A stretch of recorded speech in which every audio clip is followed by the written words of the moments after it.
Welcome to A Celtic State of Mind. I'm John Dykes, and today I'm delighted to be joined by Colin Watt. Welcome back, Colin. How are you? It doesn't feel as if it's been that long since I was last on, Paul. I hope the viewers aren't getting sick of me. No, I'm sure they're not, because yesterday you were replaced just with a big Axon banner. Yes, you were here on transfer deadline day. There was a lot of concern around Celtic that Odsonne Edouard would be on his way out of the club. Thankfully we managed to keep him, but then we were hit with the bombshell this morning in relation to him testing positive. The big concern at the moment, I guess, is will he be back in terms of his fitness for the game against Rangers? Yeah, I mean, I see a lot of conflicting reports out there this morning, but I was kind of following different people's views on it. But looking at the guidelines, he has to self-isolate for 7 days from the day of his positive test, which was Monday, which means he will be in France for the next 7 days, and then after that should be able to fly home if he tests negative again, which we hope he does, which means he should be back in Scotland, all going well, for sort of the middle of next week. And I don't think there'll be any concerns really about him playing in the game against Rangers next Saturday. To be honest, if he tested positive in the UK, it would be the same. It was 10 days over here if you've got a positive test, 7 days in France. So even if there's an additional 3 days, he'll just have to kind of stay at home when he gets back to Glasgow. This is a bit of a non-story. This is going to be a regular thing in Scottish football this year. There's going to be lots of different players test positive through no fault of their own. Some it will be their own fault, like we've seen with the Aberdeen case, but let's be honest here, this is a virus we're having to deal with in our day-to-day life, so we're not going to see the end of this until there's a vaccine, and maybe not until months or years after that. So I think the biggest concern over the game next Saturday won't be whether Odsonne Edouard forces the game to be postponed. It's what will happen today when Nicola Sturgeon addresses Parliament and what restrictions she brings in. So for me, this is a non-story. We've covered it here. Odsonne Edouard, we hope he gets well soon. We hope no other players catch COVID for both teams, to be honest, because I want to see that game next Saturday with both the strongest 11s and get a really good game and beat them on the park and show them who is the best team in Scotland. Well, that's going to be all the chat that we're going to have really from now until the big game, Colin, is in relation to such matters as, and we were going to speak about this anyway, who we just started with up front. Now, the fact that Edouard's going to be having a period of isolation, does it work in our favour because he's not playing those games with France under 21s, or does it make him a wee bit rustier? I mean, there might be a positive to take out of this, not just the positive test. Yeah, no, you're right. I'm absolutely delighted in that sense that he won't be playing the 3 games or 2 games, whatever it is, for France, because one, it puts him in the shop window because he seems to score every time he goes away on international duty. No more of that, please, Eddie. You're already the top goal scorer over there. You don't need to score anymore. You just rest up. And 2, Neil Lennon's went on about how he's still trying to regain his form. He was going to sit down with him when he came back from France. Look, the boy's 22. He's going to hit a dip in form now and again. He's still scored something like 5 or 6 goals already this season. So if that's a striker off form, then I can't wait to see him back on form. But I'd rather none of our players were away on international duty right now, because they don't need the extra games. The guys that are away with Scotland are going to play 3 games over the course of 2 weeks, and then come back and play on the Saturday at lunchtime. For me, this international period, it can be avoided. International football isn't the big thing that UEFA and FIFA want it to be. At the minute, club football, we're the people that's paying the wages. We're the people that should be controlling whether our players go away or not. And I just hope they all come back injury-free and we can get on and concentrate on what will be a very busy period for us once we come back from this break. You've got the concerns, obviously, of injuries, Colin, but the bigger concern as well is the fact that they're going into different groups, different bubbles, they're travelling from country to country, and there's never really been any discussion around whether or not that should even take place. It's just taken for granted that the international games will continue as normal almost. Yeah. And that is a big concern, because the minute you move out your own bubble, you're at the mercy of, how many players from how many different nations. And that's a big concern. How many of the international players that we have out there are going to return with a positive test? Yeah, I mean, we've seen it the last time the international break came around. It wasn't us, but there was other teams across the country. Thiago, when he signed for Liverpool, came back with a positive test. That spread to Mane. This thing can spread so easily. So if there's a way to reduce the chance of transmission by getting rid of these international games, surely we should be doing it. I mean, there will be time we can push these tournaments back. They already pushed the Euros back a year. You can push everything back. Club football should be the number one priority for the teams. It means that you're going to be amongst the players that you're training with and playing with day in and day out. And as you said, you're going and mixing with other squads, and you don't know what's coming from them. Say, for example, there's a Liverpool player out there that's going to tie in with other players. We still don't know what the full outbreak is at Liverpool. We don't know if it's contained with Thiago and Mane or whether it's spread throughout the squad. Should they have even been allowed to tie up with their squads? I don't agree with any of the international football breaks at the minute. I'm sure there'll be a lot of people out there that agree with me. There'll be others which enjoy watching international football that won't agree with me. That's just part of the argument. I'm happy to hear both sides of it. But as you say, it's two parts of that. The fact that your players are out there potentially getting injured, but also coming back with an illness.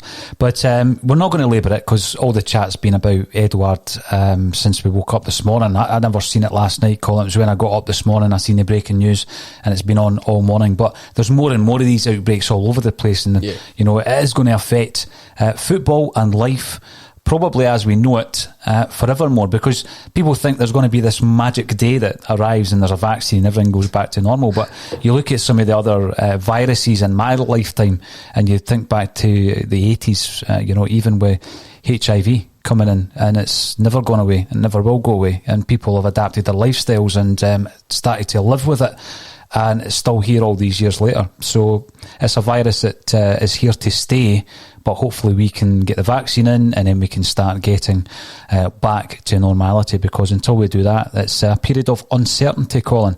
Now, there's loads of comments coming through on our social media channels, which is always great to see.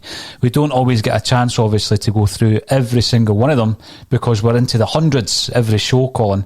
But we do, and you've seen this morning, we do go through them even the following day to see if there's any good points coming through that we've missed. So thanks everybody for getting involved, and we will be going to some of these comments very, very shortly. We're trying to build up our subscriber base on YouTube, so if you're watching it on that platform, please click on the subscribe button and the notification button. You might be notified about things like Colin going and playing games. What was it you were up to earlier on, Colin? FIFA? Yeah, so it was good to see some of the Odsonne Bulletin viewers regulars, actually coming in and commenting on it and actually getting involved. I mean, in this period where we're kind of into the international break, maybe things like that will keep the appetite of Celtic going. And well, unfortunately, we did a typical Celtic performance in Europe. We crashed out at the last 16 stage of the Champions League, but some would say that might have been set up for the fact that the new FIFA game comes out this Friday, and next week we'll be starting a new series on Game Changers, so who knows? Well, the thing with that, it's a point you made there, the last 16. Do you think, having seen the squad that Celtic have assembled and the teams that we've been drawn against, Colin, that Celtic can get out of that Europa League group? Do you know that this is going to sound probably, I don't know the right word here, but I honestly, at the minute, couldn't care. I couldn't care about Europe, because these You're focused on the 10. Yeah, I'm just the 10, the Scottish Cup, the quadruple treble, the quintuple treble, whatever the right word is. I'm sure someone will correct me.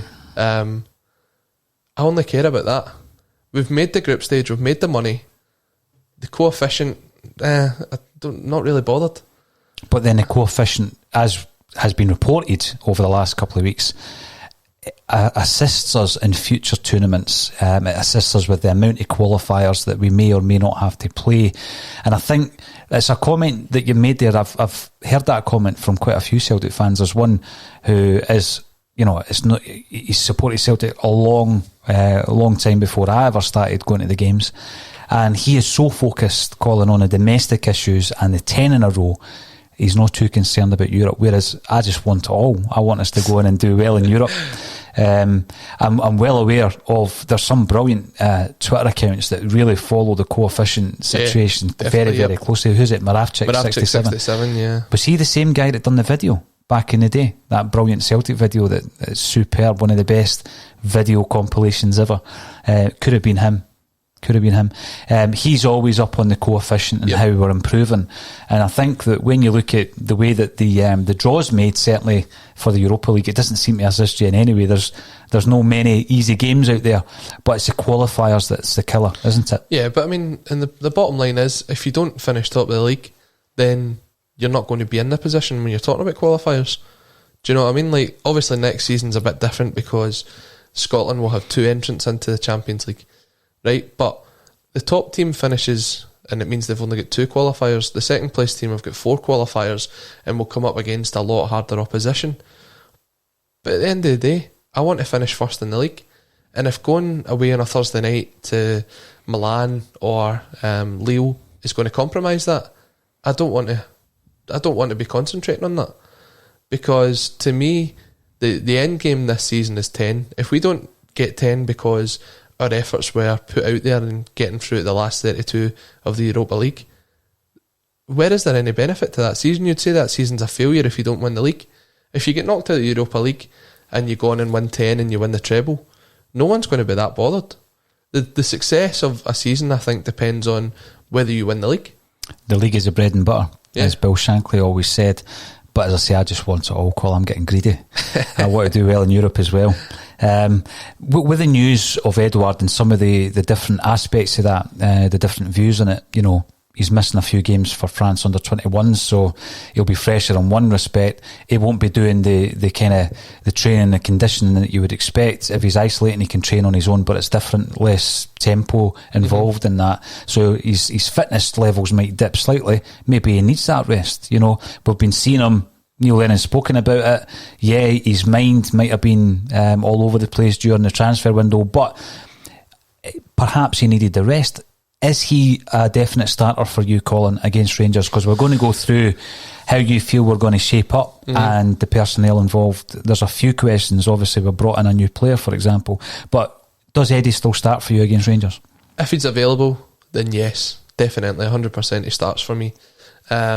I just think when you've got a player like that and there's discussion about how he's off form and things like that, it only takes one chance. I mean, take a look at the game. I know I said I don't really care about Europe, but when you look at the last qualifier there, it only took the one opportunity for him to put the ball in the back of the net. Yeah. He never really had anything else the rest of that game. Now, when you come up against Rangers and you come up against any top team in Scotland, you want your best players playing, whether they're 100% or not, because it kind of puts that bit of doubt into the other teams as well, that maybe today's the day where he turns it round. So I think if you go into the game with him not being 100%, it still puts that bit of doubt into the other teams. So I would definitely have him in the squad. Who I would partner him with at the minute, I would probably go with Lee Griffiths. However, there is news coming out of Celtic Park today that Albion Ajeti will be returning to training next week, which is ahead of schedule. It would be good to see those two playing up front, because I think they have a partnership which would put a bit of fear into the Rangers defenders. Edouard running at them, and then if anything is left there in and around the penalty box, Ajeti's going to stick it away. So I think they two will form a good partnership this season. I think the ideal partnership from the 4 strikers that we have at our disposal at the moment, my ideal partnership would be Edouard and Ajeti. Mm-hmm. Under the circumstances, and this is why it's been so important that we've had such a good transfer window, Colin, you're looking at Edouard, right, will he be fit due to the illness? You're looking at Ajeti, he's just coming back into training, will he be fit? To start, probably not.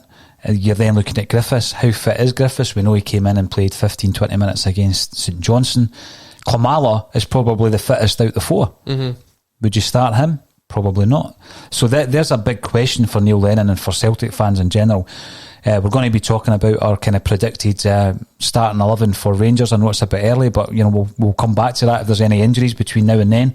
But the big question is obviously with the story that Edouard has the illness, has the virus. Does he start and who partners him? So you're going to go at this moment in time, Eddie and Griff with Ajeti and Klimala sitting on the bench, I'm guessing. Yep. Okay, and you're playing two up front. Griffiths is a 9 and Eddie is a 10.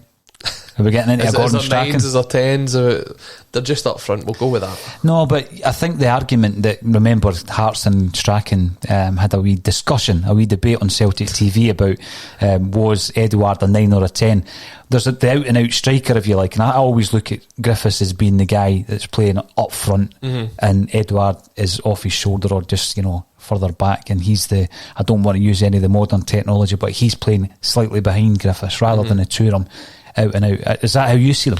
I don't know. I mean, what I see with them is, when I go back to last season, because it's the last time they both played together, there was a lot of interchange of how they played. Like, at 1 minute, Griffiths would be out wide and Edouard would be in the middle, and it would change round and Edouard would be out wide and Griffiths would be in the middle. I think they're very interchangeable. And the best part about their partnership was they know how each other plays, and they were starting to get there. If you go back to games like the St Mirren game, which is the last game before the virus broke out, the play that they had together, some of the build-up play to the goals was outstanding. It was a short, crisp passing, splitting open the defences, which we have struggled to do so far this season. It has been one of the kind of bugbears of Celtic fans this season, is watching us come up against teams that put 10 men behind the ball and we can't break through. They were doing that with ease last year. And Griffiths got a hat-trick on the last game before the league was called. So if they can get back to that sort of form, then we might see that day that comes, which you predicted yesterday, where we give someone a hammer in this season and it could be anybody in the league. It could be, and hopefully it's Rangers. Now, the thing that you've mentioned as well with Edouard, that worry and that panicking amongst the defence, thinking, is today the day that he's going to hit top gear? There's also the thing when you're watching these stuffy games, these defensive outfits, that 2 and 3 men at all times flock around Edouard the minute he gets the ball. I'm just thinking that would work well for Griff, because he runs in behind him, he's got that ability to play off the back of Edouard, and I just think, for me, looking at the fitness or lack of in relation to Ajeti, it would be good to have Eddie and Griff. The other question I would ask you though, Colin, is how do you think, because that's your opinion, how do you think Lenny will line up? Will he go with the two? Will he start well Yunusi up there, as he has done over the last few games? Do you know, Lennon always likes to throw a wee grenade in here in some of the big games, like away from home in Europe or stuff like that, where we see someone come in almost out the blue. I think back to Ibrox last year when Mickey Johnson started up front, with the time where he had Lewis Morgan playing up front and stuff like that in the cup final. So Lennon's team sheets can actually be quite hard to predict at times. Whatever happened to Lewis Morgan, eh? Oh, well, he is on fire in Miami at the moment. My good friend Stephen Kelly, who's out there, he's actually watching the games for Miami, and Gonzalo Higuain commented the other day saying that he doesn't know why he hadn't heard of Lewis Morgan before now, because he's one of the best players he's ever played with. Really? Now, I think maybe his translator was broken that day, but some of the goals he scored over there have been impressive. We maybe see him coming back to Europe eventually. What kind of fee did we get for him? Can you remember? I think it was only in the region of somewhere between £250,000 and £500,000. It wasn't a lot of money. Because we brought him in for 300 grand, didn't we? Yeah. And I remember when he was moved on, I was fairly surprised, simply because, Lennon had shown enough faith in him in the game that you mentioned there a few moments ago to play him up top against Rangers in the League Cup final. And would he be part of the squad? Yeah, he certainly wouldn't be a starter for Celtic. But you did get the feeling that he would get plenty of games. I remember him playing quite a few games in Europe, Colin, and what frustrated me about him is he spent half the time on the deck. And I felt that he had to have this Ryan Christie-like transformation physically and start working on his conditioning before he could really fight for a jersey. Next thing you know, he gets moved on. When we've seen that in the past at Celtic, it's often because we've been given a particularly good bid on a player. We've seen it with the likes of Adam Matthews, a player we brought in for nothing, we sold him for $2 million. The other one was Danny Fox, remember him? Yep. Simply because we were turning a profit on the guy. And Tony Watt was another one, brought him in for, I think it was $100,000, sold him for 1.2. So if Celtic get the chance of a fringe player making us money and making us a profit. So I was under the impression that we might have been offered a wee bit more than that. Maybe somebody tuning in can tell us more info on it. Yeah, I don't think it was a lot of money. If it was more than what I've said, it wouldn't be a lot more. $1 million plus, maybe? I don't know. For a first team player at Celtic? But then again, the MLS teams don't really tend to throw a lot of money about. I mean, they throw a lot about in wages, but they don't throw a lot about in transfer fees. Yeah, so it was an interesting one because he was in contract. We always kind of looked at him as a player who was developing. I think when Jack Ross took over at Hibs, I maybe expected a loan deal out there, but next thing you know, he's gone. So he seemed to do well on loan where he went. When he was down at Sunderland, they were quite impressed with him. So, but as you said, he had some great games. I'm thinking the game at home against Rennes when he scored, he was really good that night. But as you said, there was far too many times he was on the deck. On the deck all the time. So maybe the league over in America suits him. It's less physical. I don't really know. We wish him all the best. Some brilliant goals. We've seen the footage like everybody else on social media. Excellent. That's why I brought him up. So thanks. So we've got a Miami. Is it a Miami correspondent that might keep you correspondent? Yep. Superb. That's what I like to hear because our Spanish one was keeping me up to date. Was it a Spanish correspondent keeping me up to date with the pronunciation of our new signing, or was it Kevin Graham? The Spanish butcher. Diego Laxalt. And there's my next question. Does he start against Rangers? So in my team, I don't think he starts. Right. I think it's always a hard one to try and throw someone in against Rangers for your debut, because if I think back to some of the horrendous debuts there's been in that game, on both sides, to be perfectly honest with you, if I remember correctly, did Fernando Rickson not make his debut in the 6-2 game and get took off after about 30 minutes because Bobby Petta was running them wild? Bobby Petta had a good game that day. So it's a hard game to throw people into. Maybe because there's not fans in the stadium, it might be a bit easier. Did Bajel Kaduri, did he make his debut against Rangers? If it the was, time he scored? It would have been at Ibrox, and he scored, and McGregor. That's maybe my mind playing tricks on me. Net. Yeah. But then again, we get beat that day. So I don't know. I'm always sceptical about throwing guys in for a debut, especially against Rangers. I think we might go a bit more defensive minded and go with Greg Taylor, just because Rangers will be a team that does come out and attack us, unlike most other teams in Scotland.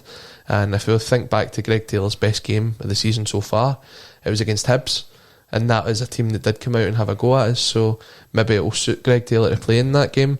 Great option to come off the bench though, and the bench is starting to look very, very strong when we look at the options we've got there. So we'll definitely see Diego Laxalt soon, but I don't think it'll be against Rangers. Alright, so you're starting with Taylor on the left. Yes. On the right, another discussion point is the absence for up to I think 6 weeks with the fracture, James Forrest. So I think our resident Nostradamus, i.e. you, suggested that he would be out for a while, didn't you? Yeah, it did look a sore one when he came off. Apparently it's a fracture, so it will be somewhere in the region of 6 weeks, which is horrible. He's going to miss, because we're playing like 3 games a week, he's going to miss somewhere in the region of 10 to 12 games, which is unheard of when you're out for 6 weeks, especially with an international break in there.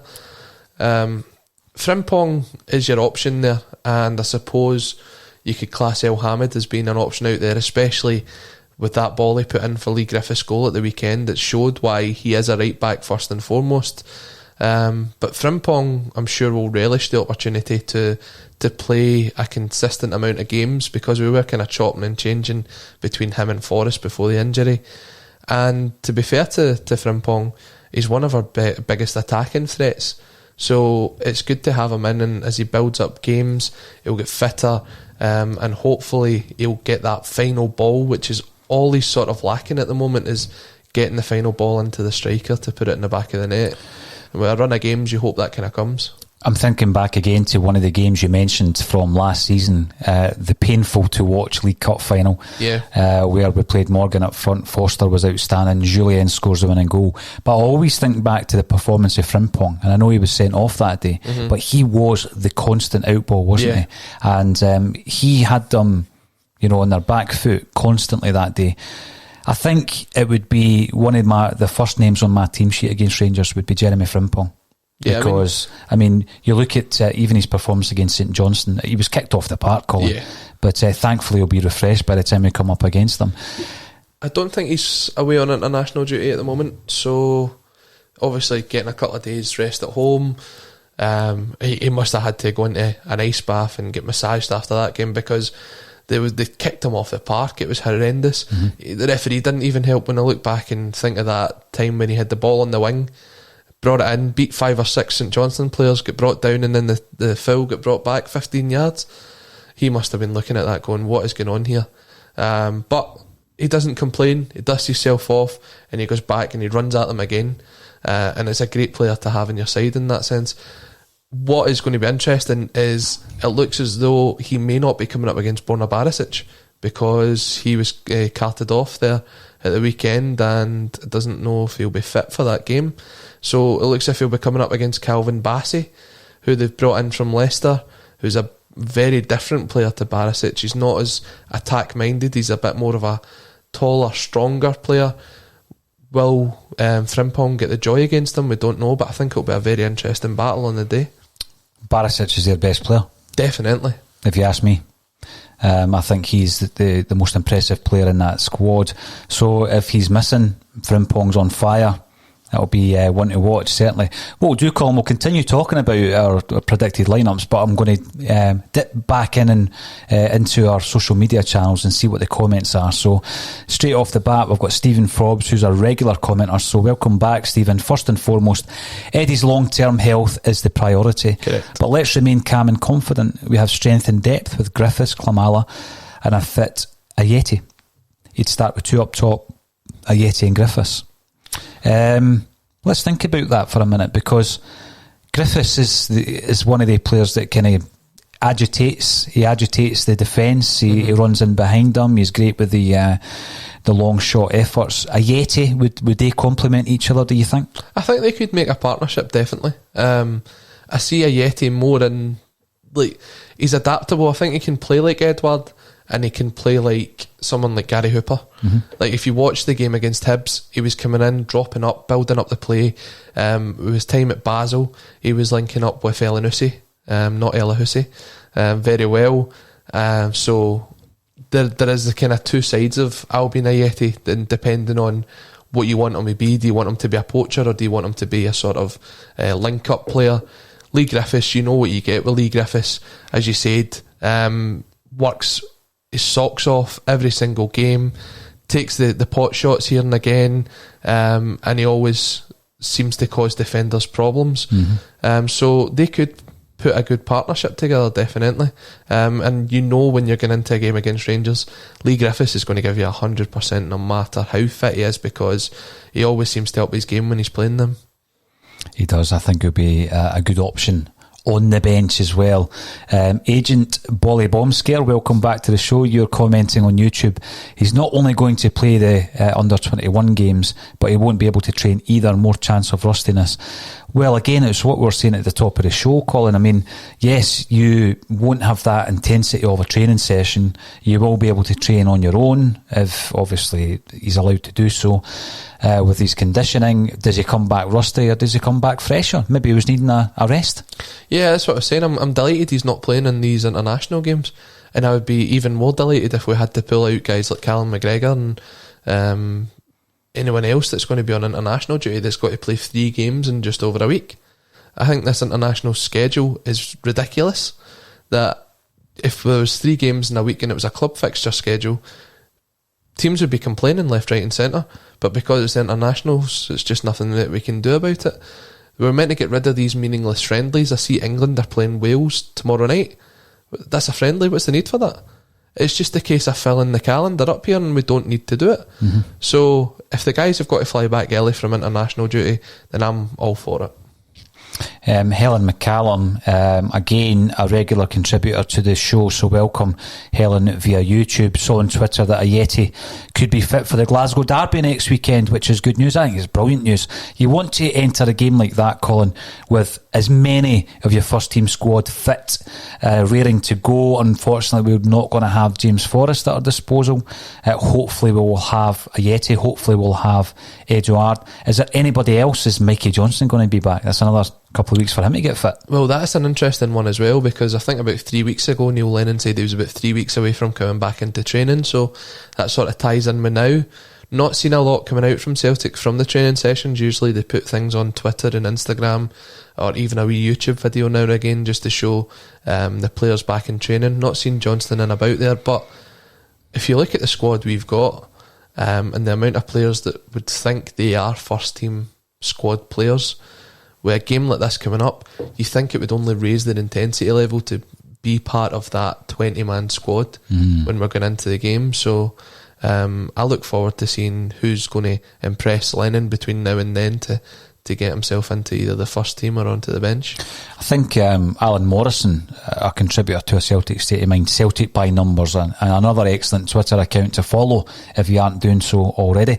He, before we brought in Lax Salt, said we had 24 of a first team squad. That was his last count, and as you say, you know, Forrest is out. That takes us back down to 24 after the arrival of Lax Salt. So there's only going to be 4 disappointed first teamers out of that squad, isn't there? So yeah. I think when you're looking at who is going to play up front, it's a big question. It wouldn't surprise me, Colin, if Neil Lennon started with El Younousi plus another up there. And doesn't play with the out-and-out 2 strikers. Or Christie. He seems to do that this season as well. Christie and another striker up front. So, again, as I was saying the point earlier, Lennon seems to make these kind of interesting team selections when we get towards the bigger games. So, I think you'll do really well to pick the 11, because I'm not even sure he'll have it in his mind who he wants to play yet. Red Scotland, welcome back to the show. Edouard and Griffiths will be up front against Rangers. Now, the thing with Edouard and Griffiths is we know what they can do. We know what Edouard can do in dispatches with Ajeti. Klimala, we haven't even mentioned Klimala.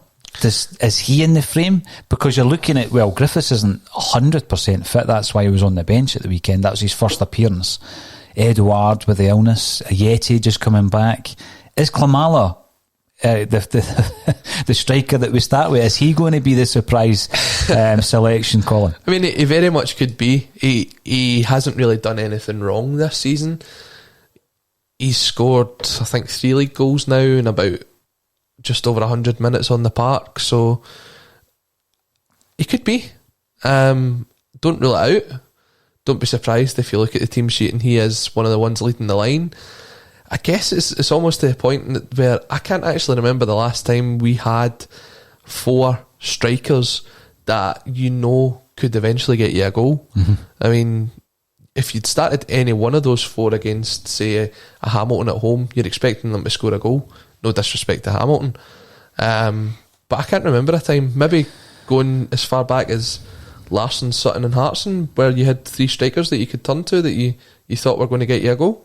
With Burchell on the bench. Yeah. Because that's when Burchell was coming through. Have you had anyone, and Maloney as well, I suppose? Yeah. Have we had a period like that before? No, where we've had not. 4 strikers you can turn to? No, I mean, I do recall, you know, when we were younger, my brother and I used to watch the official Celtic history video that came out in 1988 at Christmas, Colin, before your time.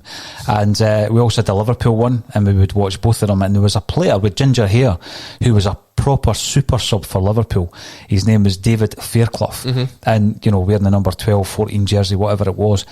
It's great to have a super sub. Maybe Klimala's that man. Yeah. Because what you would find is if you start the player, he's less effective. He just has that impact. He's an impact sub. Maybe Klimala's a man to be an impact sub for Celtic. Oh, there's guys that's made a career off that. I mean, Solskjaer was famous for it. Won a European Cup doing it. So there is guys that are complete impact subs, as you're saying. And And that's not a bad thing to have in the squad, because if you're a first team player that takes 20-30 minutes to get into a game, by the time you get brought off the bench, that 20-30 minutes is the last period of the game, so the game's over.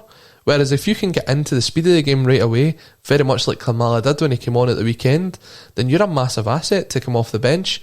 And if he's happy with the fact that he's playing 30 minutes and scoring a goal here and there, then he's a good person to have in the squad. Now, Gary Doonan is commenting on Facebook. Last season, especially in the second half of the League Cup final, down to 10 men. We did the same thing to Rangers as what teams have done to us this season. We choked the life out of the game. Rangers that day ran out of ideas. The next game at Celtic Park, we were too open. It's a good point by Gary. Yeah, I remember that was one of the hardest games to watch last season, was that League Cup final. And I remember standing at Hampden going, just checking the clock every 2 seconds, and it felt as if it wasn't moving.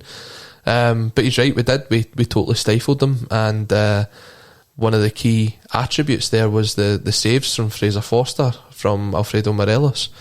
And it'll be interesting to see how Barkas does. We've not really discussed Barkas yet. This will be a big game for him. It'll probably be one of the first times this season that he's properly been tested. How will he stand up against that attack? We don't know who Rangers will play up front. By all accounts, Morelos is having an off season. Will it be Roof? Will he be back in time? Will it be Itten? Will it be Defoe?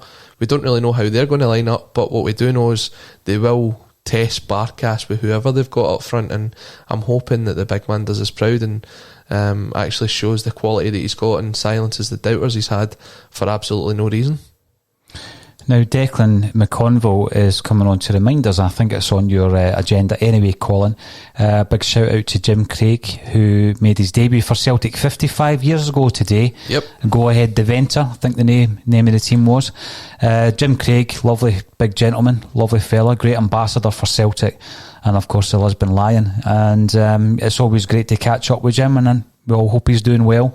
But 55 years ago, I mean, he looks great for his age, Big Jim, doesn't he? He's fantastic. In fact, we had him down in the Greenock CSC not that long ago for our annual sports person's charity dinner, and he loves to tell the story from Lisbon. You'd think, giving away the penalty, it's one of those things he doesn't want to talk about, but he loves talking about it, because to this day, he insists it's not a penalty. He insists that he never gave it away. So I'd be interested to know what the Celtic fans think, whether it was a penalty or it wasn't.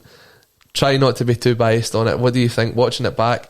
I've seen it, and I think the referee's out of position. So I don't know how he managed to give it, but I guess we wouldn't have had that drama. And it's part of the fairy tale, isn't it? Exactly. It's the true underdog story of Absolutely. Coming from the goal behind. But 55 years ago, European Cup Winners' Cup 1965.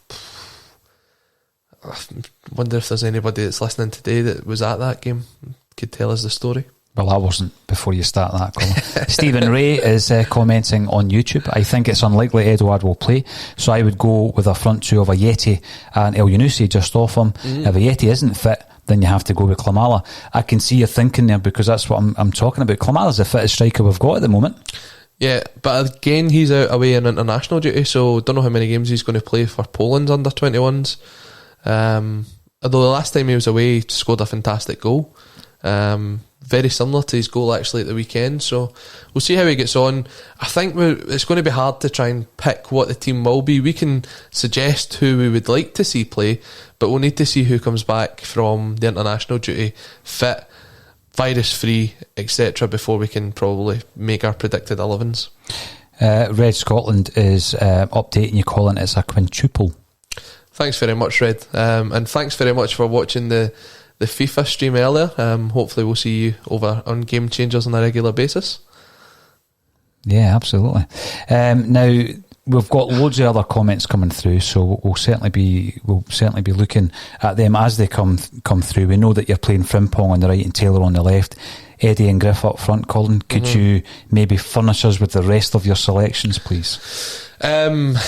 So the centre-back position will obviously be an interesting one, with Julian not really having played recently. I assume that he'll be fit for the game, but do you throw him in when he's not had a lot of game time recently? as we have discussed on here multiple times, he does tend to up his game when we're playing the big matches. He is a bit of a big match player, so will he come in?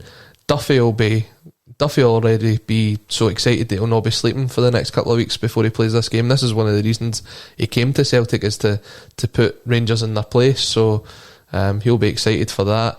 Ayer, probably again one of the first names on the team sheet. It's just, do you pick Julian or does El Hamid come in? Beaton won't be fit, so it's a toss up between those two. If it was me picking the team, I would probably put Julian in, but I can see El Hamid potentially playing in there as well. So there's your three central defenders. Scott Brown will start that game, definitely. The captain, the leader, the influence that he'll bring to that game. I'm delighted that he won't miss the game through suspension. I think he'll definitely start. McGregor as well will probably play alongside him. So they'll be your two. We've got Edouard and Griffiths up front, so I think that only leaves one position in the squad, and it's the sort of 10 position. Elyounoussi's been impressive over the last couple of weeks. Ryan Christie offers you something different, having the shots at goal, the energy that you might just need for that game. David Turnbull's not played badly at all either, so there's a lot of players that can play in there, and Cham as well offers you that extra defensive option. So any one of those four could really play that game, but I think if it's Neil Lennon picking the side at the minute, I think he'll go with Christie, just for the extra legs and the energy. But I mean, look at those three options you've got to come off the bench. As I was saying earlier, the bench is getting stronger, and it's just fantastic to see.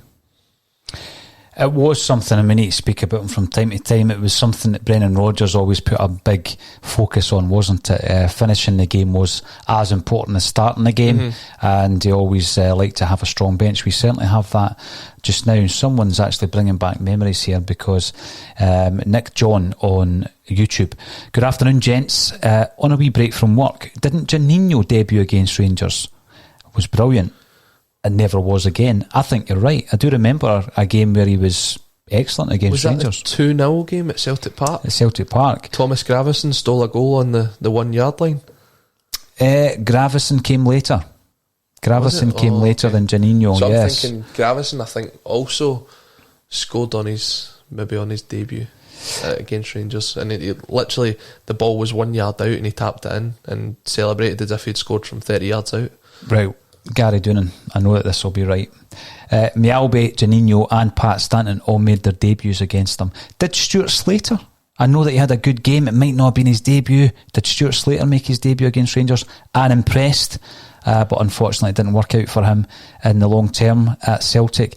Via Facebook, we're hearing that Lewis Morgan transfer fee to Miami was reportedly 300k, but if I scroll a wee bit further down, Raymond Haddon tells us that it was 720k, and then Jim Boyle tells us it was 400k. So we're in the right ballpark. It would be interesting. I'm just thinking, Celtic would be interested, obviously, if offer comes in and you're going to turn a quick profit on a player, then perhaps we would have taken it for that reason. But I would have expected more than £1 million for a first team player, no? I don't know. I think from what I've heard, because Lewis was a local boy, he was kind of ready to move on from Celtic. I think he had more aspirations of playing more minutes than what he was getting. And to be honest with you, the lifestyle he'll be living over in Miami right now probably seems a lot better than the Costa del Guruk. So, is he from your parts, is he? He's a Guruk boy, yeah. Which was always interesting when he played for St Mirren against Morton, because when he scored against them, you wouldn't be able to tell that he was a local boy, the way he celebrated, and it really annoyed the Morton fans. So, but he's what, 22, 23? He's going over to live in Miami, one of the best places in the world. Good luck to him, and as we said, maybe he'll come back to Scottish football one day, but if Gonzalo Higuain's right, maybe he'll go somewhere else in Europe. Paul Rees on YouTube reckons Ajeti and Griff will be starting against Rangers Wood. Neil Lennon risked Griffiths with a start in such a big game, and I say risk because that was the first appearance we had seen of Lee Griffiths since a friendly game against Hibs, I don't think he will. I've got to say, I'm not saying I know how Neil Lennon thinks. I can't look into his eyes, Colin, like some people out there, and I don't know how he thinks. But will he risk Lee Griffiths with a start? Is it a risk? I don't even know if it is a risk. I guess it all depends on his fitness, but he's been back training now for a couple of weeks, so I know obviously training's a totally different intensity to playing, but if you think that he's going to get you even a goal before half time and then maybe 10-15 minutes after it, if it's a risk, I think it's one worth taking. From time to time, Colin, we get fans of other clubs on this podcast, and I spend most of the actual broadcast blocking them because of the kinds of comments that they make. We spoke about it this morning. There's probably hundreds now blocked, and that's just what you need to put up with when you're putting out content on a Celtic State of Mind. But, and I've said this from day one, if something comes in and it's sensible and they're actually contributing to the conversation, we can look at it. Mm-hmm. We've got a user here, RFC72, who tells us that Barisic is fit, but Hollander has travelled home today from the Sweden squad with an injury. Ooh. So I've said myself, and I obviously don't know as much about the club as RFC72. When I've watched them, when I've seen them, Barisic is the guy that's impressed me, and I think he would be a big loss. But, you know, if that's true and Hollander's going to be missing the game, I think that's a big loss as well. Yeah, I still think, from what I've seen, they're still trying to put a sort of settled back two together in there. They brought in the boy Balogun from down south, who seems to be very impressive so far this season. Interesting to see Barisic, as you said. I totally agree with you. I think Barisic is one of Rangers' best players for sure.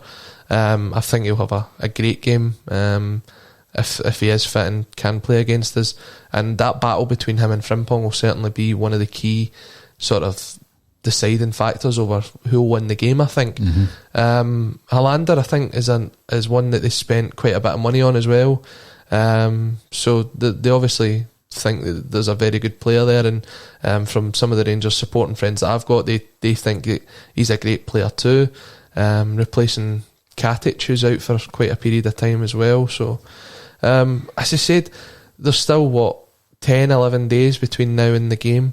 Everybody's starting 11 will chop and change between now and then on both sides, so we'll not really know what the team lines will be until maybe an hour and 3/4 before the game, and I'm sure there'll be a few surprises thrown in there. Well, another one that I mentioned earlier that would be without Forrest, will we also be without Beaton? I think so. I think he's out for 2 or 3 weeks at least, so I don't think we'll see him for the game. And on that point as well, Colin, do we throw in Julian? We know that he's a big game player. He has been a big game player for Celtic, hasn't he? Do we throw him back in after his back injury? Do we start with Duffy, Ayer and El Hamids? What do you do at the back? You know, that's another big consideration for Neil Lennon. Yeah, I mean, I said I would put Julian in, but I can see El Hamid playing. As I said to you, there is only so many options you've got in that position. Maybe he doesn't play the 3-5-2. Maybe he plays 4 at the back, and then it is only Ayer and Duffy, and you've got Taylor and Frimpong at left and right back. We don't really know how he's going to line up. No, but on that point, just again, to go back to something I said, I would never play Frimpong at right back. You know, if that was the case, I'd play El Hamid at right back. I wouldn't play Frimpong there. The thing then, if you go to 4 at the back, is who plays right mid, because James Forrest's injured. So you're going to put Christie out there? Frimpong. Well, there you go. So then you've got El Hamid and Frimpong. Yeah. So maybe there's a place for both of them in the team. Yeah, definitely. I don't think Frimpong's got the defensive qualities. And I'm not criticising him as a player. He's one of the most exciting players we've got on the books. The impact that he's made, particularly in the last 4 games, etc., has been tremendous. He will strike fear in the defence, the Rangers, if he's on form. But not a right back for me. El Hamid behind him, absolutely. Mm-hmm. I mean, as I said towards the start of the bulletin, seeing El Hamid on at the weekend there, when he put that ball over for Griffiths, it showed you why he is first and foremost a right back. Obviously, it's great that he's a bit of a utility player that can play centre half as well, kind of similar to Charlie Mulgrew, where he would play left back and centre back.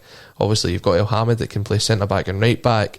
But you can always kind of see where someone's natural position is, and it kind of showed at the weekend. Although I like to touch on it again, Chrissy Ayer's touch out to him was absolutely outstanding. How he dragged the 2 players in and then flicked it by them. That's one of those ones you'll see on Soccer AM if it's still going on the highlight reel. Showbutton. Yep. Nick Brennan 67. I'm so glad he said that. I think he's referring to yourself, Colin, in relation to your focus being on the domestic game and on 10 in a row. Nick's been saying it ever since we got put out of the Champions League. It's 10 or nothing this season. Absolutely. The 10 in a row is a priority. If you win that, everything else is secondary to that. Mm-hmm. But as I said before, I'm just greedy. I just look at every competition. I want to do as well as we possibly can, and I'm sure Nick and yourself are the same. But absolutely, 10 is the priority. But I tell you what, the mentality you've got is the mentality that Neil Lennon will be trying to install within the players as well. Mm-hmm. He'll not want them to go out against AC Milan and Lille and have that mentality where who really cares? The big games at the weekend against St Johnstone, or it's against Motherwell, or it's against Hibs. He'll want to go out and win as many games of football as possible as well, because when you're at Celtic, you don't really want to lose ever. But for me, if there's a priority this season, it's domestically and it's not in Europe. What we've got here is a potential 3-4-3 coming to us from Brian Harkin. Barkas, Ayer, Duffy, Julian, Laxalt, McGregor, Brown, Frimpong, Odsonne Edouard, Albion Ajeti and Lee Griffiths. It's attacking formation. It means that Laxalt makes his debut against Rangers. It means you're playing three up front who have never played together in a game. But as you said before, sometimes there's surprises in Neil Lennon's big game lineups. What was the four in midfield again? We've got McGregor, Brown, and we have Laxalt and Frimpong. It's interesting that. I think it might be a team that we see this season. Maybe at home to Hamilton or Ross County or someone like that. But as someone said earlier, I forget who said it, one of the problems we had was, in fact I think it was Gary Doonan, that says when we opened up against Rangers, they kind of picked us apart at home, and I think Lennon will probably have learned from that and probably not be as open in that sense. And I think having the 3-5-2 gives you the option to drop back to 5 at the back, where Frimpong and Taylor or whoever's going to be playing there will drop deeper, and then when you have the ball you can go forward to push the 5 into midfield.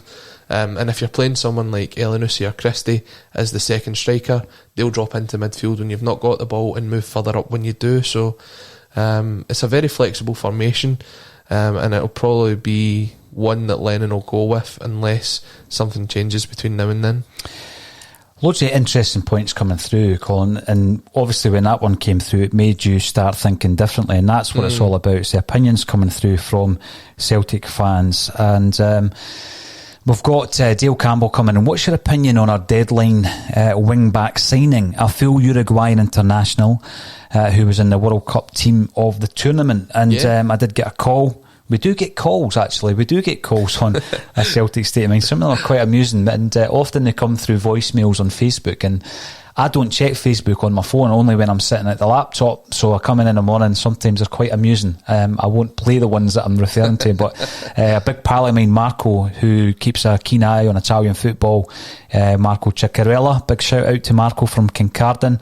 And he's a Roma fan, and he was waxing lyrical about Laxalt, and obviously saying how much of a coup it is that Celtic have actually managed to bring him in. What's your thoughts, Colin?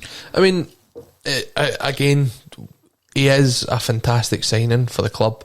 I actually looked up when he last played 90 minutes, and he played on the 24th of July against Atalanta at left back for AC Milan, so it was a while back since he last played.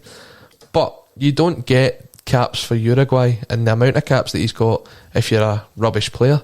And you don't get the moves to AC Milan if you've not got some sort of quality. You don't get in the World Cup team of the tournament if you've not got some sort of quality. So the fact that we're actually signing guys like that, albeit it's a loan deal, but I mean, let's not go into the Charlie Nicholas thing about Celtic going cheap. That's not the case. We have signed a quality international player who needs to get game time ahead of tournaments coming up, like the World Cup, like Copa America, and he can't get it at AC Milan for whatever reason. but he wants to come to Celtic, and his words that he came out and says, I'm a Celtic player now, I only concentrate on Celtic and I want to do my very best for the club. Well, good luck to him, because I hope he does, and who knows, maybe in the summer we'll be desperate for him to sign on a permanent deal. Sometimes, I spent an hour yesterday, and a big part of that was talking about Champagne Charlie. Where did it all go wrong, Charlie? The tweet for Celtic just destroyed him. It was hilarious. I'm just fair play to the guys thinking, in the social media team. Brilliant. Yeah, I think it's Leith that still runs that, and fair play to him. Ever since he's took over, some of the stuff that's come out, it's been fantastic. Even when they announced Diego, did you see what they did on the Twitter account? Changing it all into Spanish. Fantastic. Look, we know as a broadcast that social media is so important to us. When we put out the broadcast, they go live on YouTube, they go live on Facebook and on Twitter, and it's the traffic from that helps us grow and get even bigger as a team. So Celtic are starting to really utilise it, and utilise it really well. Don't get me wrong, there'll be some fails now and again, like when they announced Klamala on TikTok, but when you look at something like that, it shows you where new media is really taking over from the older mainstream media. When Celtic can destroy something that's been all over the papers with one tweet that's got less than 140 characters. So brilliant. It's fantastic. Oh, brilliant. James Downey, welcome back. It's always a pleasure to see you get involved in the broadcast, and James has come on to say that Christie doesn't look interested lately.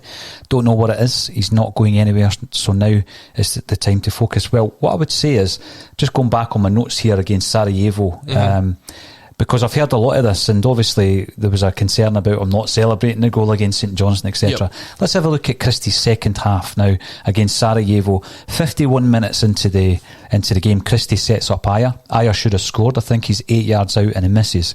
63 minutes, Christie has a long range shot and gets a save from the keeper. 4 minutes later, a corner from Christie onto El Hamid. Chance of the match at that point, the volley came close. 70 minutes, Christie's shot, Eddie goal. Yeah, because the goalie spilled it. 74 minutes, another Christie shot, and on 78 minutes, Christie's corner to Duffy, which I thought he should have scored. Everything creative in that second half came through Ryan Christie.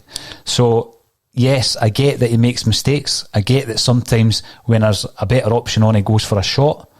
But I don't subscribe to the fact that he's off the boil. I think he's still creating for Celtic. I think he's very hot and cold. If you look back at the first half of that Sarajevo game, I don't think he had a great first half. Again, I think the Hibs game, where he set up the first 2 goals, and then the second half he couldn't really hit a corner. It may be a different game, but there's been times like that this season where he has been fantastic for 45 minutes, but I don't think we've seen a proper 90-minute performance out of Ryan Christie so far this season. Actually, thinking back to the Hibs game, I'm sure he came off for Turnbull, but there was a game this season where he was fantastic for 45, and then the second 45 he was anonymous, or the crosses were terrible. And when we get that 90-minute performance out of Ryan Christie, then it'll be a long time coming. It's the same with Scott Brown so far this season. There's been times where the first 45 minutes he's been outstanding, and then as the game hits sort of 65-70 minutes, he's sort of tired, and sometimes it's cost us, like the second Livingston goal where he didn't close down his man. So all we're looking for, and all I want from Christie, is a complete 90-minute performance this season, because as you've highlighted there, what he can do in 45 minutes can totally change a game. Absolutely. Without Christie in that second half, you're going into extra time. Now, Pat Beirns, now I've been known to mispronounce people's names, so apologies, Pat.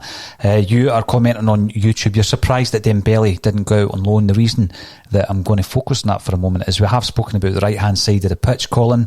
Forrest is out. What's your options, if Frimpong wasn't playing, or if he was unfit, which might happen this season due to the amount of assaults that he's suffering game to game. Dembele started off the season on the bench. Now he's nowhere to be seen. What I'm going to say here, I'm going to throw this one out, is I've given a lot of praise to Neil Lennon about his man management of players like Lee Griffiths, Olivier Ncham, Odsonne Edouard, the way that he's managing people who, Ryan Christie for example, who might not want to be there.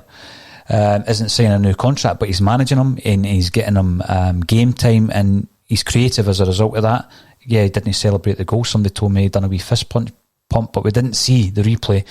I think Neil Lennon is going to manage Dembele back into the first team. I wouldn't be surprised. I think first and foremost, Celtic will be desperate to get his contract situation sorted out, because he is a free agent next summer, which means from January he would be available to talk to potential new clubs. I think Celtic will be desperate to tie him down on a new deal, and maybe once they get that contract situation sorted out, then he can concentrate and get him back in amongst the first team, because I think there is a talent in him, and we've just not seen the best of it so far this season. He was definitely integral as pre-season. He was playing, I think he played almost every single game pre-season, whether it be 45 minutes, 60 minutes or the full game. So when we're looking at the amount of games we've got coming up, we need to have the squad as big as possible, and when you've got someone like that who isn't getting in and around the first team squad, you need to do what you can to get him in there. Mm-hmm. One final point before we go for the day, Colin, is from Gary Doonan. George McCluskey was a super sub under McGarvey and Nicholas. Is Klimala our new super sub? Is he the impact sub that can come on and get in behind the defenders? I hope so, because sometimes you need a super sub, don't you? Yeah, definitely. And as I said, it's a skill to be able to get up to the speed of the game so quick in the way that he's managed to do so this season. And I'm sure over this period of Celtic's history, there's been numerous super subs that just don't spring to my mind at the moment. But maybe that's a talking point to lead off tomorrow's Bulletin, live at 12:30 every day on YouTube, Facebook and Twitter. So if anyone that's watching will be watching again tomorrow, have a think and see who was potentially Celtic super subs over the years. We'll all have a wee look at that, Colin. It's been brilliant to catch up with you again. I've got to thank everybody for getting involved on a Celtic State of Mind social platforms. But all that's left for me to say this afternoon, Colin, is thank you again for joining me on a Celtic State of Mind. Hail, hail.